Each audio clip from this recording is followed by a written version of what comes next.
Hi, welcome to IE today. We're going to start a novel together that we'll be reading over the next 4 days. And this novel is called Bus 99. I hope you enjoy it. We're going to be talking about whether the characters are doing the right or the wrong thing. So each day I'll have you think about a character and if they're doing the right or the wrong thing. As we start out the book, today I want you to think about if Jamal and Luke are right or wrong to live at home. And most importantly, I want you to be able to explain your reasoning using evidence from the text. So in your Canvas page, you need to refer back to the book to tell me why you think Jamal and Luke are either right or wrong. So here we go, Bus 99. Waiting at the bus stop, Jamal Johnson was lost in his own thoughts. His long fingers fiddled with the straps of his backpack. A quiet young man of 22, Jamal was an art student at the local university.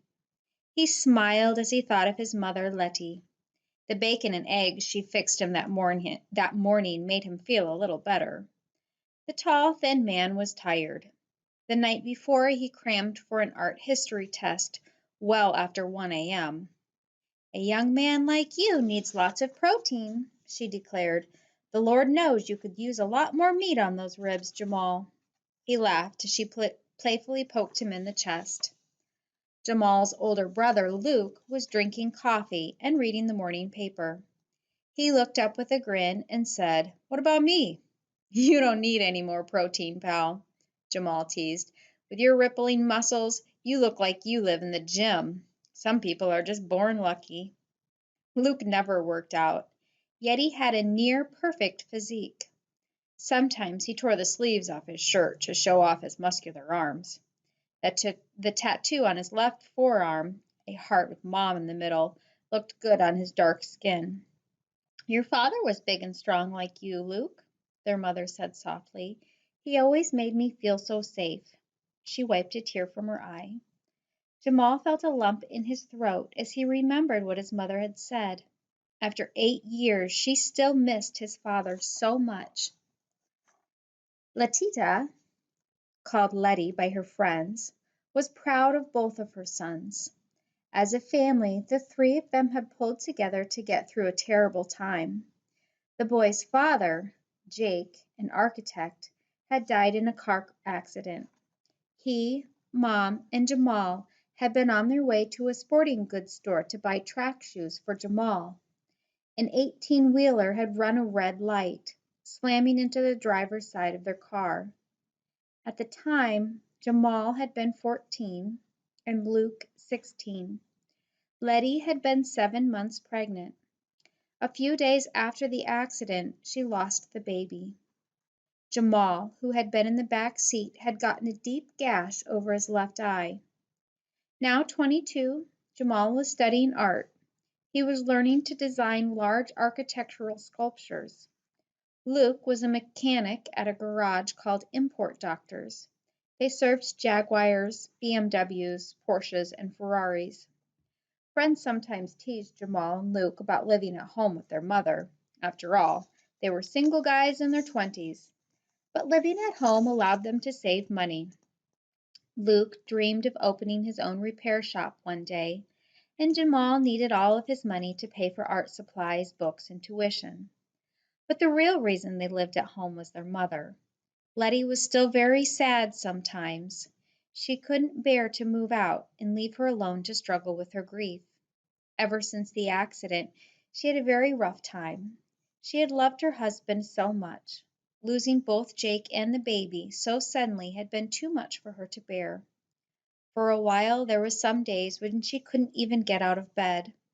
Her lack of dependability had cost her several jobs. These days, though, Letty was working regularly and starting to make some new friends. Her sons thought she seemed happier. Maybe the cloud was finally beginning to lift. Jamal glanced at his watch. The bus should be here any minute. His thoughts turned to the big architectural project his sculpture class was working on. A talented man named Nick Sanders was the professor in charge. Sanders had received a grant to build a towering sculpture for J&M Inc., a giant corporation. The students in Jamal's class were excited. Under Sanders' supervision, they were being allowed to create the design and help oversee the construction. Once completed, the 30-foot-high glass and steel structure would stand in front of J&M office building. It would be the proud symbol of the company, which made machine parts. J&M would pay for the materials and the construction labor. Any money left over would go to the Art Students Scholarship Fund. The students had nearly finished the CAD, or the computer-aided drawing of the structure. When the company's president approved the plan, construction would get started.